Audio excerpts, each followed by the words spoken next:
अस्सलाम वालेकुम दोस्तों, मैं मोहम्मद शबाद अपने नए चैनल के नए वीलॉग के साथ आपकी खिदमत में हाजिर हूँ। सबसे पहले मेरी कौम को 75वां जश्न आज़ादी मुबारक हो। मेरी दिली दुआ है कि मेरी इस कौम को हज़ारों लाखों करोड़ों इस तरह के जश्न आज़ादी देखने को और सेलिब्रेट करने को नसीब हों। तो हम अगर 75 साल हो गए हैं पैदा हुए हुए, तो क्या हम ये थोड़ा सा नज़र दुरा सकते हैं कि हमने इन 75 सालों में क्या किया? क्या हमने कोई ऐसे 75 मकासद पूरे किए कि जिनको कोई बंदा मुझे आज काउंट करवा सकता हो? 75 सालों बाद भी हम लोड शेडिंग का शिकार हैं। आप इस वीडियो से या मेरे चेहरे के ऊपर जो पसीना है उससे आपको अंदाजा हो सकता है कि मैं लोड शेडिंग में ये वीलॉग रिकॉर्ड कर रहा हूँ, मतलब कि मेरे घर की लाइट बंद है। तो ये देखें, आज हमें 75वें जश्न आज़ादी वाले दिन भी लोड शेडिंग का सामना करना पड़ रहा है।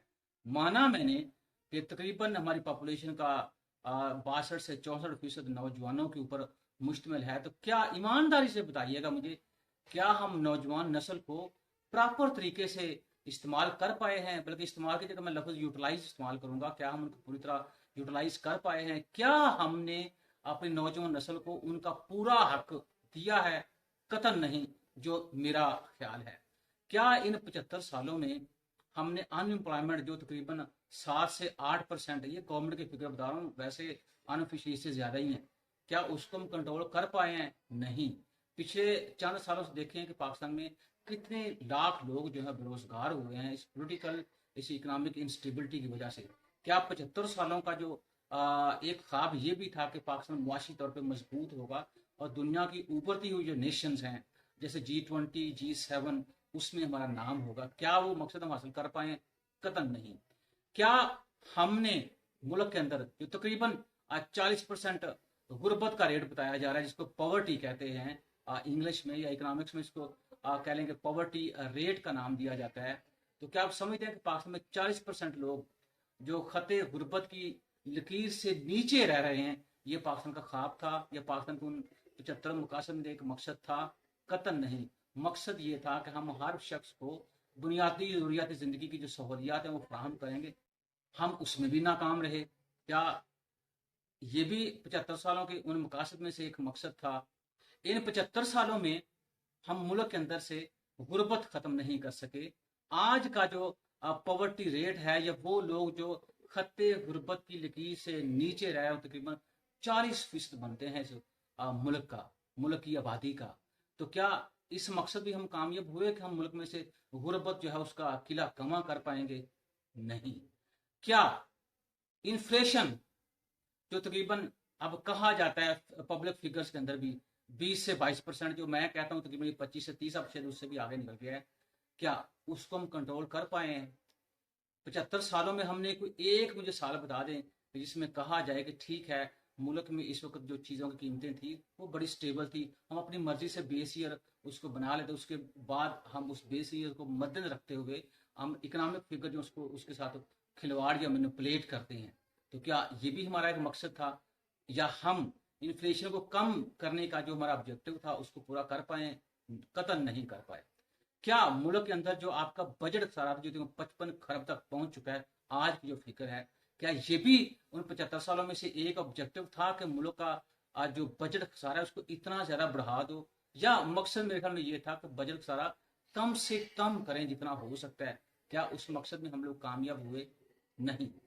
क्या हम इंटरनेशनल लेवल के ऊपर कहने को हम कहते हैं कि ठीक है, दुनिया का बेहतरीन इरिगेशन सिस्टम पाकिस्तान के पास है, तो फिर पाकिस्तान क्यों साल में एक दफा फ्लड के आने से तबाह होता है, फिर साल में तकरीबन वो खुश्क साली से भी तबाह होता है, फिर साल में हम जनाब पानी से वो जो बिजली पैदा कर सकते हैं, जो हमारी कैपेसिटी है, वो भी नहीं कर पाते? तो फिर क्या फायदा इतने बड़े दुनिया के इरिगेशन सिस्टम होने का?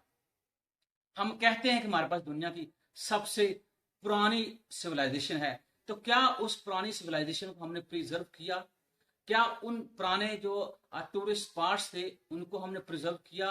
क्या उस पुरानी सिविलाइजेशन को दुनिया को दिखाने की हमने भरपूर कोशिश की ताकि उससे हम जितना जरिए मुआवजा कमा सकते हैं वो कमाएं? क्या हमने उन टूरिस्ट पॉइंट्स तक जो टूरिस्ट है उसकी रसाई मुमकिन की? कतई नहीं की। सिर्फ हम क्या करते हैं कि इस्लामाबाद में बैठ के हम बता देते हैं कि चुटकी मारेंगे तो तकरीबन 10 बिलियन यूएस डॉलर जो है वो तो टूरिज्म से आ जाएगा। वो चुटकी की आवाज मुझे तो अभी पिछले 75 सालों में सुनाई नहीं दी। अगर आपको सुनाई दी हो तो मुझे बता दें। हमें यह भी कहा जाता है कि हमारा जो इंपोर्ट बिल है वो बहुत ज्यादा है, एक्सपोर्ट्स हमारी कम है। तो क्या पिछले 75 सालों में हम ये कर पाए कि हम इंपोर्ट्स के ऊपर अपनी डिपेंडेंसी उसको खत्म करें और इंपोर्ट सब्स्टिट्यूशन मुल्क के अंदर पैदा करें ताकि हमारा exports volume day by day बढ़े और उससे हम फॉरेन रिजर्व कमाएं। जब फॉरेन रिजर्व आपके पास ज्यादा होगा तो जाहिर सी बात है रुपये को प्रेशर कम होगा। वही रुपया जो 251 से फी डॉलर आहिस्ता आहिस्ता खींच के 215 या 18 पे आ गया है। क्या ये भी हमारा 75 सालों में से एक ये मकसद था कि हम रुपया उसको इतना वीक कर देंगे? मेरा ख्याल है मकसद हमारा जो वो ये था कि हम पाकिस्तान को दूसरी इंटरनेशनल करेंसीज के अगेंस्ट स्ट्रांग करें। तो स्ट्रांग तो तभी होगा ना जब मुल्क के अंदर जो रिसोर्सेज हैं उनको अच्छे तरीके से इस्तेमाल करके डोमेस्टिक प्रोडक्शन में इजाफा करें। उससे आपकी जो एक्सपोर्ट्स है उसके वॉल्यूम में इजाफा होगा। क्या हम वो मकसद अचीव कर पाए? कतन नहीं। मुल्क के अंदर जो सबसे बड़ी बात हम ये कहते हैं कि बात भी ठीक है कि पाकिस्तान को इस्लाम के नाम पर हासिल किया गया। क्या पाकिस्तान के अंदर वो इस्लामी शरी असूल जो हैं वो इन 75 सालों में हम पूरी तरह उनको इम्प्लीमेंट कर पाए हैं? कतन नहीं। अगर कोई बंदा कहता है कि हाँ जी हम कर पाए तो मुझे प्लीज बता दीजिएगा क्या इन 75 सालों में हम पाकिस्तान के अंदर जो पहले 4 सूबे थे अब 5 हो गए, ठीक है, हम आज़ाद कश्मीर को भी शामिल करते, क्या हम इन इलाकों को या इन स्टेट्स को शामिल करके पाकिस्तान को एक मुतहिद कौम बना सकें? कतन नहीं। जितनी इस मुल्क के अंदर आज पोलराइजेशन पाई जा रही है मेरा ख्याल है ये पहले नहीं थी।